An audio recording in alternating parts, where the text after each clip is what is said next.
Assalamualaikum warahmatullahi wabarakatuh. Jumpa lagi dengan saya guys, Cak Mujib. Gimana kabar teman-teman semua? Semoga sehat selalu dalam lindungan Allah Subhanahu wa taala, dijauhkan dari segala mara bahaya, malapetaka, bencana dan bala serta berbagai macam penyakit. Amin amin ya rabbal alamin. Oke guys, kali ini kita akan mereaksi sebuah video yang sangat menarik, bagaimana istilahnya Madrasah Tahfidz Malaysia dan juga Madrasah Tahfidz Indonesia. Jadi jom kita simak videonya. Let's go. Assalamualaikum warahmatullahi wabarakatuh. Dan selamat datang di channel saya Raymond dan Udah besar adik nih. Tajuk saya hari ini adalah Madrasah Tahfidz Yamin.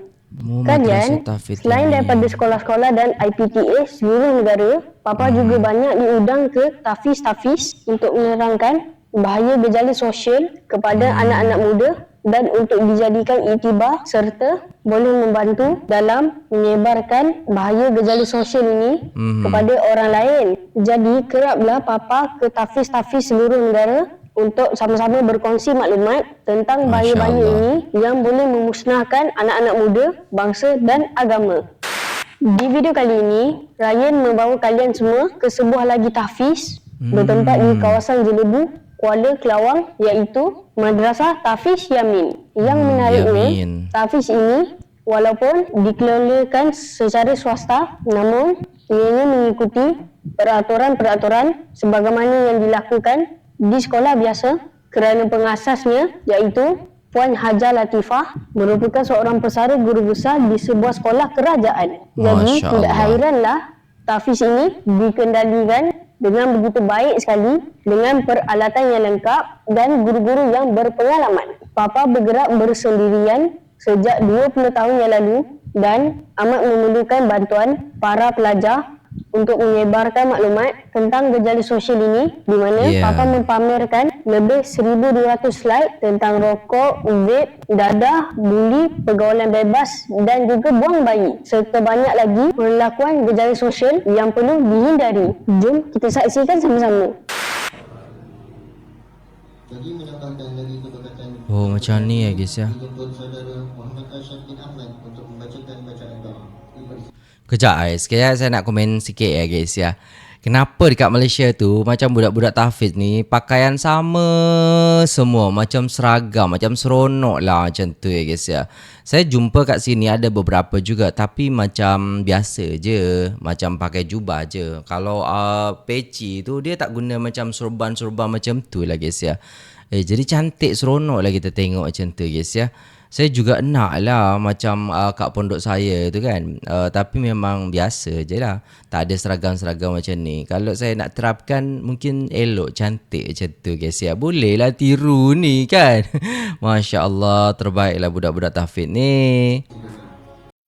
Masya Allah. Sebab video tengok benda-benda macam ni ya, saya yakin. Okay, suara dia kecil guys. Alhamdulillah. Jangan sekali-kali kita masuk ni nanti kita pergi pada kelakuan yang tak elok. Yang tiga ya, ini kes tak berat tau ya. 3 kes. Satu lagi, kita tak ada perempuan kan, ada perempuan tak ada kan. Ada orang dia cakap dengan kakak, dia cakap bagi perempuan. Ini dia, salah satu kes lagi berlaku juga betul, remaja perempuan lari dari rumah. Ada lagi Okay. 14 hingga 17 tahun. Banyak kes kita tengok kan, banyak kes. Kenapa lari dari rumah? Ya, kenapa lari daripada rumah kita tengok kat sini kan, banyak ni, hampir 8,000 kes tau. Kenapa? Dan ini, gang fight gaduh. Bergaduh kat sekolah ini, tak salah kat Subang Jaya bergaduh. Gang fight, gangster tadi lah gangster tu nanti saya beritahu kumpulan sebab ada dalam akhbar dia ya. Okay. Saya yakin tak ada beli, betul tak? Alhamdulillah tak ada beli dia dengar ya. Betul.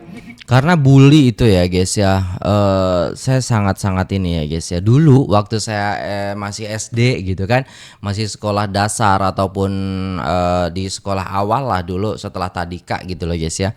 Itu banyak banget teman-teman yang kayak toksik gitu, kayak ngebully gitu. saling mengejek seperti itu ya guys ya. Dan saya memang waktu itu lemah gitu. Dan memang saya jadi korban bulian ataupun ejekan-ejekan daripada teman-teman sendiri gitu. Jadi apa ya guys ya, kayak nggak tahu ya, karena mungkin saya bodoh gitu waktu itu, nggak tahu gitu, lebih pinter mereka daripada saya gitu. Dan itu tetap istilahnya hal itu tetap diingat oleh kita gitu, bulian-bulian itu. Jadi ketika ketemu ya udah biasa aja. Kamu kan pernah ngebully saya, pernah ini saya. Jadi ketika ketemu ya udah, kamu mau hidup melarat juga saya nggak peduli gitu. Karena kenapa ya guys? Nggak tahu kenapa gitu. Ketika orang-orang, kalau saya istilahnya apa ya, bulian itu membuat saya itu kayak lebih kayak oh ya udahlah gitu, gak apa-apa gitu. Tapi karena mungkin saking banyaknya dibully ataupun seringnya dibully, jadi saya kayak udah biasa gitu. Bahkan istilahnya dulu terakhir sebelum saya istilahnya melawan itu, dan akhirnya sampai sekarang pun ya masih ingat itu gitu loh guys ya. Akhirnya apa ya udah, saya kelahi, habis kelahi ya udah saya hantam, setelah dihantam ya udah, habis itu nggak ada lagi yang istilahnya ngebully pada diem kayak gitu. Jadi satu saat ketika kita dibully, kita harus punya kekuatan juga gitu loh guys ya, agar supaya istilahnya orang yang ngebully kita tuh tahu gitu, oh dia nggak bisa dimainin juga ternyata gitu. Ketika istilahnya kita dibully, ketika kita diam, maka di situ pasti dia akan merajalela gitu. Tapi terkadang ya sesuaikan dengan kemampuan kita gitu loh guys ya. Dan entah kenapa saya waktu itu kuat aja gitu. Memang apa ya, gak enak gak lah kalau kita istilahnya dapat bulian kayak gitu. Makanya ketika anak saya juga sekarang ini kemarin waktu di TK-nya itu ada bulian ya, kayak gimana gitu guys ya. Yang penting saya menguatkan anak saya supaya itu tidak benar gitu. Meskipun kamu dibully itu tidak mengurangi apa namanya itu kegantenganmu, kepedeanmu, kepintaranmu gitu. Justru orang yang membuli itu adalah orang yang istilahnya menampakkan bahwasannya dia itu bodoh gitu. Saya bilang kayak apa ya namanya ya guys ya. Jangan sampai berpikir ketika kamu dibully, kamu itu adalah orang yang di dalam bulian itu gitu. Kamu tidak seperti itu. Nah, meyakinkan gitu loh guys ya. Ya kalau untuk melawan suruh hajar ya jangan dulu ya kan. Masih kecil soalnya ya kan. Betul. Betul bang. Saya dah usik buli dia dah 20 tahun dah. Saya cerita tentang ini. Saya dulu asrama, sekarang mana tidak sama. Ya, tapi buli ni macam-macam cara dia buat. Ada buli perkataan, ada buli perbuatan. Betul. Ada buli fizikal, ada buli emosional.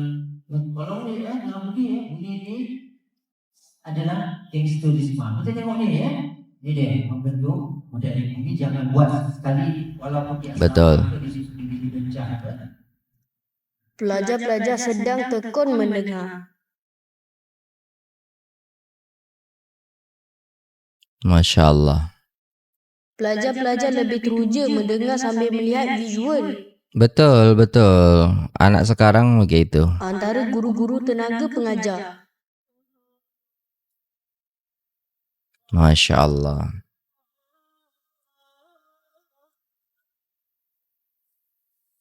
Ini gejala-gejala sosial seperti ini tuh perlu disampaikan kepada anak-anak kita guys. Itu sangat-sangat penting sekali agar mereka tahu apa yang akan mereka lakukan, langkah mereka untuk istilahnya ke depannya gitu. Oh hal ini tidak boleh ya, oh hal ini merusak ya, oh hal ini itu kayak gini ya.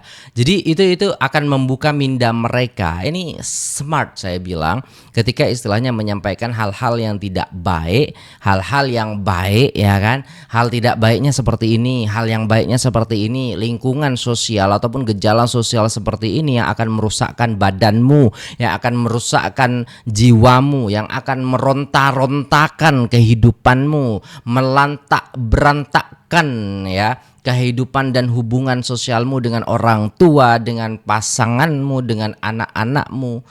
Semua itu akan menghancurkan, ya kan?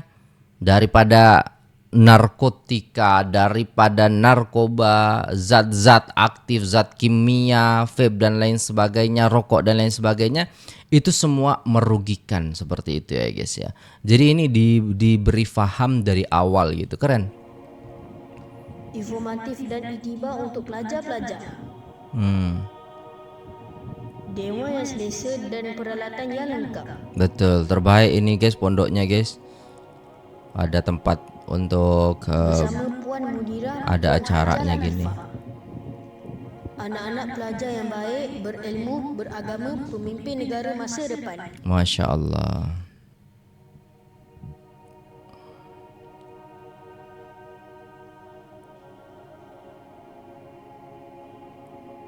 Keren ya guys ya. Bisa kita belajar gitu tentang hal ini. Jom ramai-ramai infak untuk Tafiz Yamin.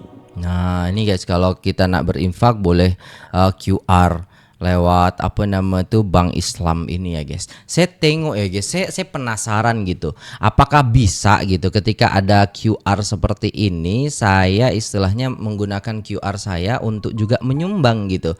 Nah saya penasaran kan, saya coba nih ya kan. Nah saya coba seperti ini, apa yang akan muncul di sini? Tuh boleh guys. Coba tengok guys. Kejap-kejap. Tak nampak. Tuh boleh guys. Coba kita nak infak kan kepada mereka semua ni kan. Macam tu guys. Kita nak infak anggap RM5. RM5. Dalam rupiah berapa kurs saat ini? Coba kan. Selesai. Nah, boleh guys. Coba. Saya nak coba ni. Kita nak berinfak kepada ni guys, dah selesai guys. Dah boleh macam tu guys ya. Ternyata boleh guys. Masya Allah, alhamdulillah kita boleh bersedekah, berderma juga ya guys ya kepada madrasah tahfidz. Ini maksudnya adalah kita boleh daripada Indonesia, daripada Malaysia, itu boleh ya guys ya. Masya Allah, tabarakallah. Baru tahu saya guys ya. Alhamdulillah. Yang amat menarik ini, Madrasah Tafiz Yamin juga menghantar 120 orang pelajarnya ke Jawa Barat Indonesia, iaitu Jawa Barat Indonesia. Masya Allah, tabarakallah. Terbaik. di sebuah pesantren yang mengajar Al-Quran secara rapid, iaitu pantas, dan mengambil masa hanya sebulan untuk khatam Al-Quran sebanyak 30 juzuk. Pesantren ini adalah wisuda karantina Tafiz Al-Quran yang terletak di Jawa Barat Indonesia. Ryan dan lain-lain pasti kagum kerana menurut Puan Hajah Latifah, ada pelajarnya yang kesana dengan 6 juzuk tetapi kembali menghafal ke semua 30 juzuk Al-Quran dalam masa sebulan saja. Bagi mereka yang berminat untuk mengetahui lebih lanjut tentang pesantren ini, boleh hubungi sebagaimana tertera di atas. Untuk keterangan lanjut, hubungi Ustazah Hajah Latifah Tafiz Yamin 019 Masya Allah, jom memondokkan anak kita kepada Ma'az Tahfiz ya. Ini ada dekat Indonesia ni. Qul huwallahu ahad, Allahus samad, lam yalid wa lam yulad wa lam yakul lahu kufuwan ahad. Masya Allah, kerjasama yang baik antara Tahfiz Indonesia dan juga Malaysia ya guys ya. Jadi kita boleh tengok macam mana mereka bersama-sama ya menjalin silaturahim dengan kukuh ya. Masya Allah. Bismillahirrahmanirrahim. Qul huwallahu ahad, Allahus samad, lam yalid wa lam yulad wa lam yakul lahu kufuwan ahad. Allahu Akbar, walillahil hamd. Dan jangan lupa juga para dermawan di luar sana untuk menginfak Madrasah Tafiz Yamin kerana sumbangan puan-puan boleh membawa kepada kebaikan di dunia dan akhirat nanti. Itu adalah video saya kali ini. Okey, so jangan lupa subscribe, tekan yang like, share ke kawan kalian je. Okey, so jangan lupa tengok lagi mana lagi ya. Okay, so terima kasih. Assalamualaikum warahmatullahi taala wabarakatuh.